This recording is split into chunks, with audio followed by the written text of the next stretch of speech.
In October of 2024, residents at this condo townhouse in North York opened a letter from their condo board. The building was 7 years old, and the letter said every owner owed $70,000. Not over 10 years, not optional, $70,000 due in months because the parking garage was falling apart in a building that hadn't even seen its 10th birthday. And here's what nobody tells you. That building is not unusual. According to the Canadian Condo Institute, roughly 70% of condo reserve funds in Ontario underfunded. That means most buildings in Toronto are sitting on a repair bill they cannot pay. The only question is when your board sends the letter. I'm going to show you exactly how this happens. The 4 numbers buried in your status certificate that tells you whether your building is next, and the math on what actually costs to stay versus leave. Let's start with what you're already paying. Your condo fees cover 3 things: operating costs, reserve fund contribution, and insurance. Operating costs are the day-to-day: cleaning, security, management, hydro. Toronto hydro rates went up again in 2025. Management companies raised fees. ACMO, the Association of Condo Managers of Ontario,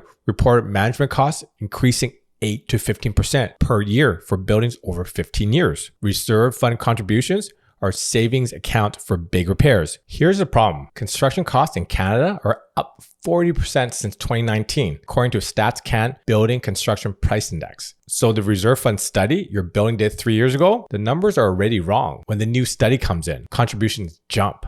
Some buildings have seen 40% increases in a single recalculation. Then there's insurance. Condo insurance premiums had doubled, in some cases tripled since 2020. ACMO flagged this as the single fastest growing cost in condo budgets. One building in Scarborough saw premiums go up from $200,000 to over $500,000 in 3 years. Add it all up, your typical Toronto condos fees increased 3 to 5% per year. A trouble building, 8 to 15%. And there's no cap. Ontario's Condo Act does not limit how much your fees can rise. Your board can raise them as much as the budget requires. If you bought a condo 5 years ago, paying $400 a month in fees, you could be at $550 or $600 today. 5 years from now, $750 or higher. That is not projection. That is what the data shows for buildings already in this cycle. Rising fees are one thing. You can budget for that. What you can't budget for is a special assessment. That is when the reserve fund runs out and the board sends you a bill for your share of the repair. Here are the common ones. Parking garage waterproofing, $2 to $8 million total, or $8,000 to $70,000 per unit, depending on building size. Balcony remediation, $3 to $12 million, $15 to $90,000 per unit. Elevator modernization, $500,000 to $1.5 million per elevator. Window wall replacement, $5 to $15 million total. That's $30 to $90,000 per unit. These are not hypothetical. These are happening right now across Toronto. And here's the part that gets people. Under Ontario's Condo Act, special assessments are legally enforceable. The board does not need your approval to levy one. If you do not pay, the corporation can register a lien on your unit. You can lose your home over a repair bill you never voted on. The Condo Authority Tribunal, the CAT, handles most condo disputes in Ontario, but it cannot hear special assessment challenges. If you want to fight a special assessment, you need to go to Superior Court. That means lawyers, time, and money most owners do not have. If you own a property in Toronto and this is hitting close to home, take a second to subscribe. I break down real numbers on Toronto real estate every week so you can make decisions with actual data, no guesses. And I'm trying to hit 700 subs right now. I'm about 50 short. If you could help me out, I greatly appreciate it. I'll keep on making videos just like this. So how do you know if your building is heading for one of these? Every condo in Ontario has a status certificate. You can request one from your management company for about $100. And aside it, there are 4 numbers that tell you almost everything. Number 1, reserve fund balance. Compare the actual balance to what the reserve fund study recommends. If the actual balance is more than 25% below the recommended level, your building is underfunded. That gap has to close. Either fees go up or a special assessment fills it. Number 2, contribution schedule. This shows you how much the reserve fund contribution will increase each year for the next 5 years. If the annual increase is above 10%, the board already knows the fund is short. They're trying to catch up gradually instead of hitting you with one big bill. Number 3, outstanding litigation. If the corporation is suing the developer or a contractor, that usually means building defects, water damage, structural cracks, envelope failure. These lawsuits take years, and while they play out, the repair still needs to happen. Somebody pays for it. That somebody is you. And number 4, the insurance deductible. This is the one most people miss. Condo insurance deductible had gone from $10,000 to $25,000, and in some buildings over $100,000. If a pipe bursts in your unit and cause damage to units below, you could be on the hook for the entire deductible. Your personal condo insurance might cover some of it, but many standard policies cap at $25,000. The gap between the building's deductible and your personal coverage is yours to pay out of pocket. Pull out your status certificate. Read these 4 numbers. If 3 out of 4 are flagged, your building is in trouble. If all 4 are flagged, you need a plan. Here's one question I get a lot of. Why does this keep happening? How does a 7-year-old building end up with a $70,000 bill? The answer is the board. In Ontario, condo boards are volunteer positions. Your neighbors, people have full-time jobs. Most have no background in construction, accounting, or property management. They're making decisions about millions of dollars in building maintenance with no formal training. Ontario passed the Condo Authority of Ontario, the CAO, to provide resources and some training programs.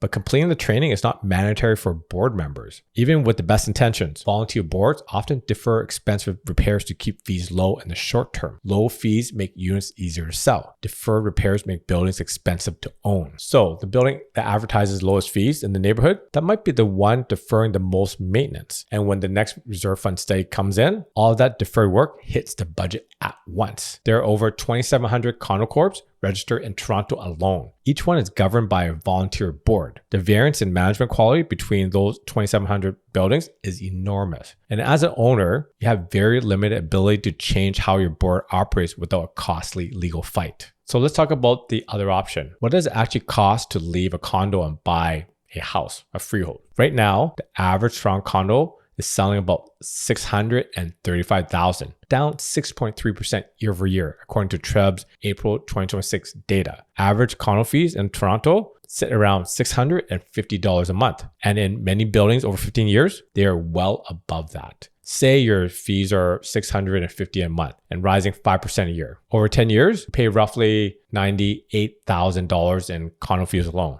That builds zero equity. It maintains the buildings you do not control. Add a $30,000 special assessment, which is conservative for buildings already showing reserve fund problems. You're at $128,000 spent with nothing to show for it. Now compare that to a house, detached or semi, or even a row house that has no condo fees, no board, no special assessment from a corporation. You budget for your own maintenance. The typical rule of thumb is 1 to 1.5% of the home's value per year. On an $800,000 home, that's $8,000 to $12,000 a year, roughly $600 to $1,000 a month. But you control the timing. You decide when you fix the roof, well, sort of, when to replace the furnace. Nobody sends you a surprise bill for a parking garage used twice a week. You put those side by side. In the condo, you spent $128,000 over 10 years and built zero equity. In the house, you spent a similar amount on maintenance. But every dollar of your mortgage payment was building ownership in an asset that sits on land. The money leaves your account out of the way. The difference is what you own at the end. And here's the piece that changes the math entirely. Land. A condo is a depreciating structure on shared land. A house